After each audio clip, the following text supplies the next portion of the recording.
한때 면역력이 약해 여러 질병에 시달렸던 준수는 평소의 생활 습관이 얼마나 중요한지 깨달았다. 그는 면역력 강화를 위해 자신의 일상을 완전히 바꾸기로 결심했다. 그 여정의 첫걸음은 규칙적인 수면 패턴을 만드는 것이었다. 평소 늦게까지 스마트폰을 보거나 TV 시리즈를 몰아보던 습관을 버리고 매일 밤 11시에 잠자리에 든 준수는 아침 6시에 일어나는 규칙을 세웠다. 이처럼 일정한 수면 패턴은 그의 피로를 줄이고 하루를 활기차게 시작할 수 있도록 해주었다. 다음으로 준수가 집중한 것은 건강한 식단이다. 그는 초가공식품을 피하고 자연식품을 섭취하는 데 중점을 두었다. 채소와 과일, 견과류, 제철 생선 등을 선호하며 특히 비타민C가 풍부한 오렌지나 키위 등을 자주 먹었다. 또한 프로바이오틱스가 많은 발효음식, 예를 들어 김치나 요거트를 규칙적으로 섭취했다. 이러한 식단 덕분에 그의 소화 시스템은 더욱 건강해졌고 자연스럽게 면역력도 강화되었다. 준수의 다음 목표는 운동이었다. 매일 1시간씩 가까운 공원에서 산책을 하거나 가볍게 달리기를 시작했다. 처음에는 큰 부담 없이 시작했지만 점차 몸에 활력이 도는 느낌을 받으며 더 많은 활동을 하게 되었다. 주말에는 친구들과 함께 자전거를 타거나 등산을 하며 자연 속에서 시간을 보내기도 했다. 이처럼 규칙적인 운동은 준수의 스트레스를 줄이고 면역 체계도 활성화시키는 중요한 요소가 되었다.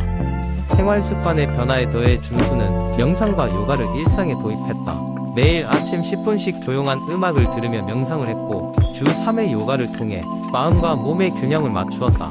이러한 정신건강관리 활동은 그의 마음을 안정되게 하고 무심코 넘겼던 스트레스를 감정적으로 해소할 수 있도록 도와주었다. 마지막으로 준수는 일상의 소소한 기쁨을 즐기는 방법을 터득했다. 친구들과 마음껏 웃고 가족들과 저녁 식사를 하며 따뜻한 시간을 보냈다. 이러한 긍정적인 사회적 상호작용은 그의 면역력을 강화하는 또 다른 중요한 요소였다. 준수는 하루하루 자신이 더 건강해지는 것을 느끼며 단지 면역력을 높이는 것 이상의 삶의 질 향상을 이루었음을 깨달았다. 준수의 이야기에서 알 수 있듯이 면역력 상승은 단지 몇 가지 특정 음식을 먹거나 보충제를 섭취하는 것에 그치지 않는다. 그것은 전체적인 생활 방식을 개선하고 신체적, 정신적 건강을 균형 있게 유지하려는 노력을 포함한다. 우리 모두가 이런 팁을 따라함으로써 매일 조금씩 더욱 건강한 자신을 만들 수 있을 것이다. 두 번째 이야기, 한적한 시골 마을. 푸른 언덕과 맑은 하늘이 펼쳐진 그곳에는 다소 스트레스로 가득 찬 사람들이 모여 사는 우리의 주인공 민준이 살고 있었다. 민준은 평소 회사의 마감일과 끊임없는 업무에 시달리며 점점 지쳐가고 있었다. 그에게는 아이러니하게도 휴가를 나가도 스트레스를 풀 기회가 별로 없었다. 그러던 어느 날 민준은 어렸을 적 시골에서 함께 자랐던 친구의 초대를 받아 산 속에 있는 한 작은 힐링 캠프에 방문하게 되었다. 캠프에 도착하자 민준은 마치 다른 세상에 온 것 같은 기분을 느꼈다. 나무 사이로 불어오는 신선한 바람과 바닥을 덮고 있던 꽃잎들이 주는 향기는 그동안 느껴보지 못했던 것들이었다. 친구는 민준에게 자연에서의 깊은 숨이 너에게 진정한 자유를 줄 거야 라고 말하며 심호흡의 중요성을 하나하나 설명해주기 시작했다. 심호흡이라고 하면 단순히 심호흡기처럼 코로 깊게 들이마시고 입으로 내쉬는 것이라고 생각했지만 친구는 그것을 넘어서 한 차원 높은 방법이 있다며 민준에게 몇 가지 동작과 방법을 가르쳐 주었다.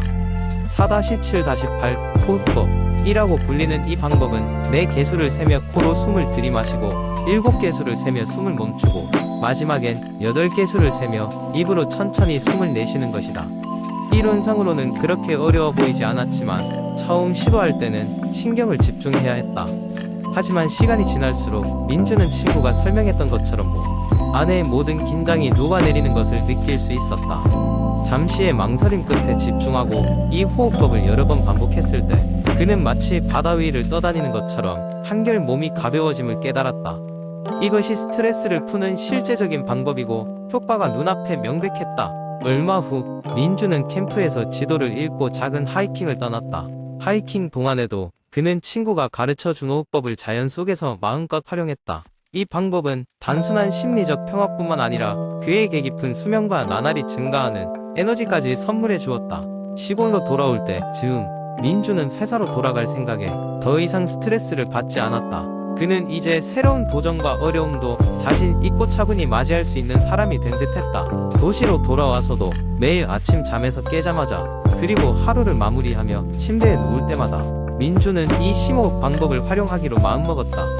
민준의 생활이 눈에 띄게 달라진 것은 물론 주변 동료들 역시 그의 변화를 알아차렸다.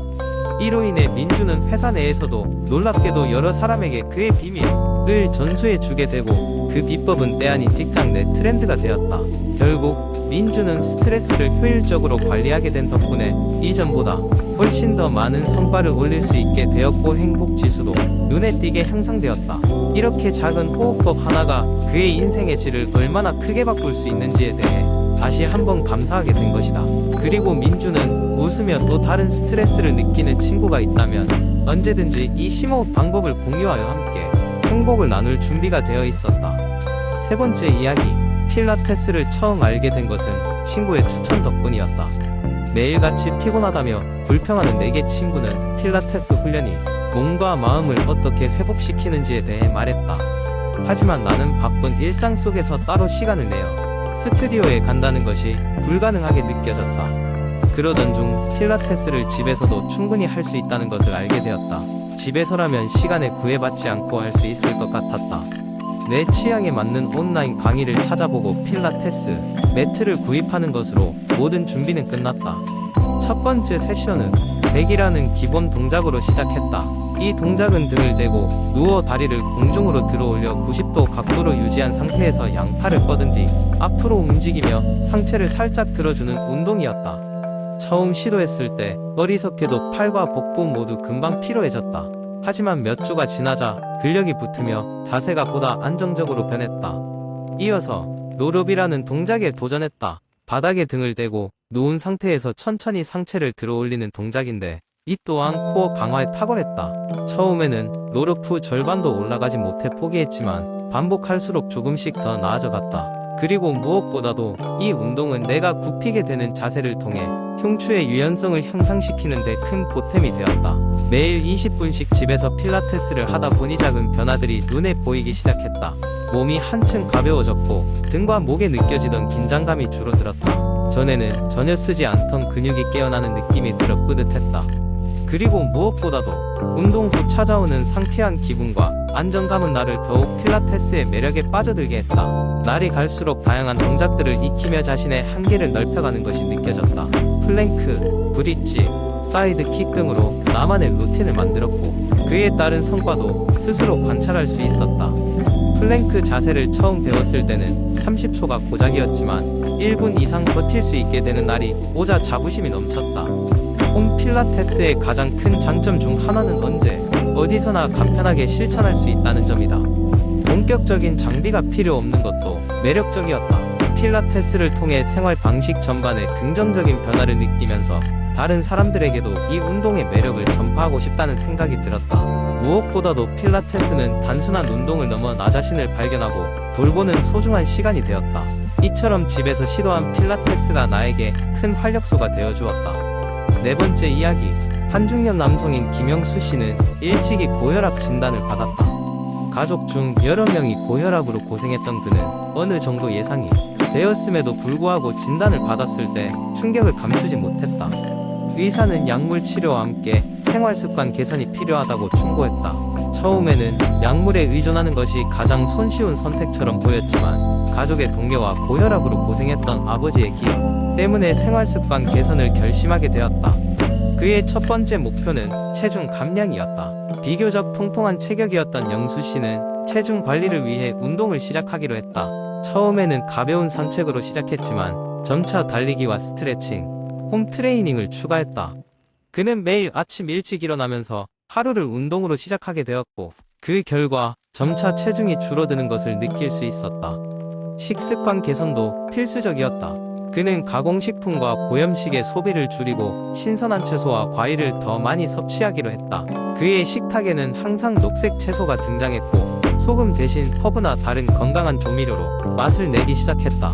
때로는 가족과 함께 건강한 요리 강좌를 들으면서 새로운 요리법을 배우기도 했다. 이러한 작은 변화들은 그의 혈압 수치를 눈에 띄게 낮췄다. 영수 씨는 또한 스트레스 관리에 많은 노력을 기울였다. 그는 매일 일정 시간 동안 명상이나 호흡 운동을 하며 마음의 안정을 찾으려 했다. 일주일에 한 번씩은 가족과 함께 지역의 산이나 공원을 찾아 산책을 하면서 자연 속에서 시간을 보내는 것을 습관으로 만들었다. 이러한 활동은 마음의 안정을 제공했고 심리적으로도 긍정적인 영향을 끼쳤다. 마지막으로 영수 씨는 일정한 수면 패턴을 유지하기 위해 노력했다. 매일 같은 시간에 자고 일어나는 습관을 들였으며 수면 환경을 최적화하기 위해 커튼을 어두운 색으로 바꾸고 침실 온도를 조절했다. 이러한 변화들 덕분에 그는 깊고 편안한 수면을 취할 수 있었고 이는 그의 전반적인 혈압 관리에도 큰 도움이 되었다. 세월이 흐르면서 영수 씨는 점차 그의 생활 방식이 건강과 행복의 열쇠라는 것을 깨달아갔다. 비록 처음엔 어려운 여정처럼 느껴졌지만 결과적으로 건강한 생활 습관은 그에게 더 나은 삶의 질을 선사했다. 고혈압은 더 이상 그의 삶을 지배하는 것이 아니라 관리 가능하고 함께 살아갈 수 있는 존재가 되었다.